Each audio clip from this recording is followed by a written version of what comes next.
everyone, welcome back to another YouTube video, and in this video I'll be showing you guys how to prevent ChatGPT crashes, best settings for smooth use. Here are the best settings to keep the ChatGPT fast and crash free.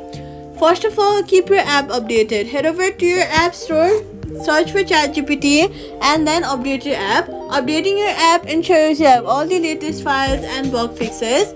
Next, clear cache weekly. If you're on Android, open your settings app and then open your iPhone storage. Next, head over to ChatGPT and then offload your app. This will free up storage used by the app, but it keeps documents and data. Reinstalling the app will place back your data if the app is still available for download.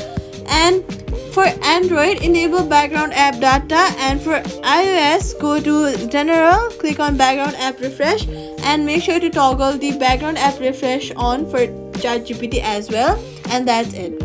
Bonus tip, keep at least 1 GB free storage. And that's it. Subscribe for more quick fixes.